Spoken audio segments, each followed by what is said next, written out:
Fala pessoal, na última aula a gente viu um pouco sobre programação orientada a objetos, já introduzimos alguns conceitos primordiais como classe e objeto, e a gente já conseguiu criar um produto simples aí. Então, agora a gente vai aperfeiçoar um pouco isso, vamos perceber que isso aqui tá muito errado esse código. A partir das próximas aulas aí a gente vai melhorando muito a nossa estrutura, mas nessa aula já vamos ter uma melhoria que é sobre construtores. O que é um construtor? Um construtor é um método especial da classe que toda vez que a gente chamar a nossa classe, então new produto, por exemplo, já vai chamar esse método. Dando um spoiler para vocês, esse nosso método é esse chamado aqui, ó, produto abre e fecha parênteses. Mas a gente vai entender um pouco melhor do porquê usar ele, mas basicamente ele faz com que a gente previna de não criar um objeto vazio ou com lixo, pode ser assim, né? Porque quando a gente cria um objeto assim, o que a gente está passando aqui? Antes da gente atribuir os valores em si, o que a gente está fazendo aqui dentro? Deve ter um lixo, deve ter nada. Então isso aqui não se torna muito seguro, o código, porque até o momento está salvando dados aqui, está salvando valores nos atributos que a gente não espera, a gente não sabe o que está salvando aqui, então não é muito seguro. E também a gente acaba tendo que criar um método a mais quando a gente quiser iniciar. Por exemplo, inicializar produto. A gente não vai precisar desse método. E ele é meio redundante, porque se eu pudesse fazer tudo aqui dentro, então produto direto, por que eu vou fazer aqui fora? Não faz sentido. Basicamente, um construtor é um método público que a gente vai ter no nosso projeto. Ele também não tem retorno. A gente vai ver agora que, na verdade, ele não tem retorno mesmo. A gente não deve colocar um void, porque o void é quando é nenhum retorno. E aqui não tem um retorno, ou melhor, vai ter um retorno que é um ponteiro para o objeto, mas isso fica implícito. A gente apenas não coloca nenhum retorno, nem void, nem nada. Então vamos aprender um pouco mais? Como a gente pode fazer aqui? A gente vai vir aqui em cima, vamos apagar esse nosso método inicializar produto. E aqui em cima, eu sempre gosto de colocar logo após os atributos, a gente vai criar um public. Qual é o nome da nossa classe? Produto. Então, public produto. Percebam que não tem nenhum retorno, nem void, nem nada. Só tem retorno mesmo. E aqui dentro, a gente vai passar o que a gente vai fazer. Ou seja, a gente precisa passar parâmetros aqui dentro, que é o que vai iniciar. Então, eu vou colocar aqui string d, float p e int q, que é o que a gente já tinha feito anteriormente. E se a gente ver aqui, a gente vai apenas passar o mesmo dado. Exata a mesma coisa. Mas o que torna isso legal? Se você ver, ele já até deu erro na minha main. Por quê?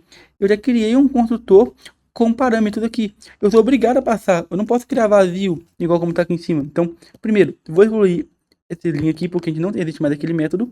E aqui está dando erro, porque olha, você deu um new aqui de produto, chamou o construtor, mas o construtor está esperando parâmetros. Não pode ser vazio.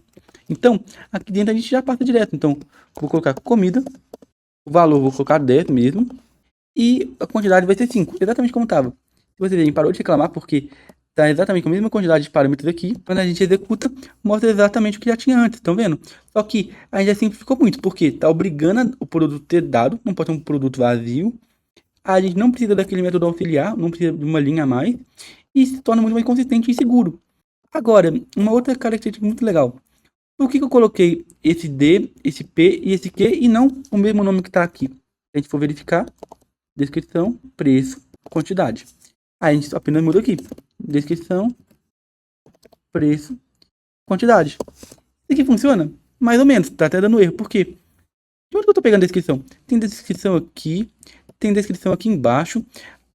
Aqui está falando que descrição recebe descrição. Ou seja, ela vai receber ela mesma. Tá dando um conflito aqui dentro.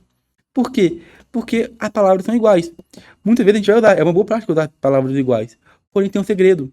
Se a gente quer falar que, olha, a nossa descrição, nosso atributo descrição dessa classe vai receber o nosso parâmetro descrição, como a gente faz? A gente coloca this ponto. Viram que parou de reclamar? Por quê? This significa essa classe, ou seja, o atributo descrição dessa classe, esse dado aqui, vai receber o parâmetro, o valor da descrição. Então, isso é a forma mais usual de fazer. Completei aqui, funciona corretamente com os mesmos nomes. Agora está certo. Mas e se eu quiser criar um produto vazio, mas eu não quero deixar um lixo? Quero deixar valores que eu defini. Caso não, o usuário não passe aqui diretamente nenhum valor, ele passe assim vazio, não deve reclamar, igual como está fazendo atualmente, mas deve preencher com valores default, valores que eu coloquei. O que você pode fazer? Vamos copiar esse código aqui, vou colocar aqui embaixo, aí eu vou apenas mudar. Eu vou apagar todos os parâmetros. Porque agora eu consigo criar, viu? Que deu erro aqui porque não existe descrição segundo aqui, né? Porque não tem mais parâmetro. Mas se vocês verem, funcionou. O que a gente pode fazer? A gente pode atribuir valores gerais. Então, vou colocar produto padrão. Em preço, vou colocar 0. E a quantidade eu vou colocar como 0 também. Se o usuário ele criar a classe sem passar nada, vai passar esses dados. Percebem? Então aqui, ó, parou de reclamar, porque já existe o construtor agora com parâmetro nenhum, né? Com nenhum dado. E a gente já iniciou aqui. O nome que a gente dá para isso aqui é polimorfismo de sobrecarga. Basicamente, a gente está criando dois métodos iguais, mas com parâmetros diferentes. Viram quando estava com parâmetros iguais? Até deu erro, porque não tem como saber qual que é qual. Mas se a gente criar com parâmetros assim, isso aqui é um polimorfismo. A gente consegue sobrescrever, ou seja, na hora que eu chamar aqui, se verificar qual que é o tipo de retorno que está tendo aqui, se tem algum parâmetro, se não tem parâmetro, vai chamar o método respectivo. Se eu quisesse também, eu poderia criar um para cada. Um construtor com só descrição, um construtor com só preço, um construtor com só quantidade, que aí vai iniciar parcialmente, né? Vai ficar até mais flexível. Mas vamos deixar assim, e se a gente rodar aqui agora, funcionou corretamente. Só que tá tudo zerado. Pegou o valor padrão, o preço padrão e a quantidade padrão, e já falou que não existe produto. Por quê? Porque a quantidade é 0. Tá correto, e aqui é uma forma da gente simplificar tudo e deixar muito mais seguro o nosso código, onde a gente já consegue iniciar com valores através dos construtores. Na próxima aula, a gente vai aprofundar um pouco mais sobre a orientação a objetos. Vem comigo!